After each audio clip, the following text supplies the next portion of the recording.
जय जय दाता आनंद साईं, जय जय दाता आनंद साईं। ओम साईं परम पुरुषाय नमः। साईं की मुट्ठी भरी चले भगत के संग, जन की पूजा साधना कबू होए ना भंग। जन मुट्ठी को देख देख जग में रहो उदास, झूठा ये जग जानिया झूठे से क्या आस। संग में मुट्ठी देख देख कर माला खूब चले, जैसे माला चलती जाए घट की जोत जले। मायाधारी जीवड़ा मुट्ठी देखे नाही, माया पीछे धावता जाए जम के ताही, जाए जम के ताही। ओम साई निरंकाराय नमः। श्री साई गीता श्लोक नंबर 890। श्री साई गीता का ये श्लोक श्री बाबा सरकार के जो सच्चे भक्त हैं उनकी स्थिति को बताता है। श्री बाबा ने कहा है कि मेरे सच्चे भक्तों को कभी अन्न, वस्त्र और रहने के लिए कभी छत की कमी नहीं होगी। जो श्री बाबा का निष्काम प्रेमी होता है, बाबा उसके साथ हो लेते हैं कि मेरे भक्त को कब क्या ज़रूरत आन पड़े, और मेरा निष्काम प्रेमी तो मुझसे कुछ मांगता नहीं है।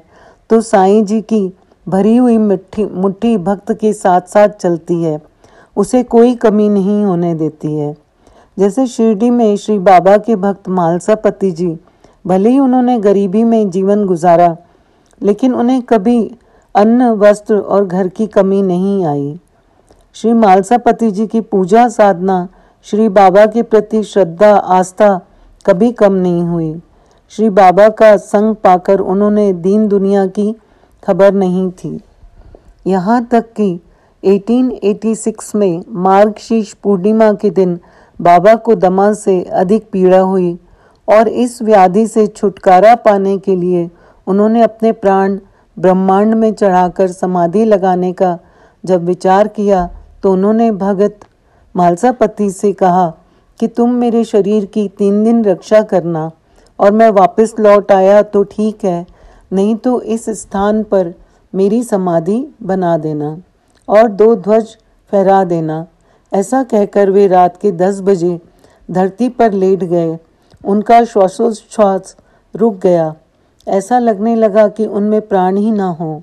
गांव वाले सभी वहां पर एकत्रित हो गए। शरीर का परीक्षण के बाद उन्हें श्री बाबा द्वारा बताए गए निर्दिष्ट स्थान पर समाधिस्थ करने का निश्चय करने लगे, परंतु मालसापति जी ने उन्हें ऐसा करने ना दिया। 3 दिन उन्होंने अपनी गोद में रखकर श्री बाबा की रक्षा की। इस दौरान उनके बेटे की तबीयत बहुत बिगड़ गई थी।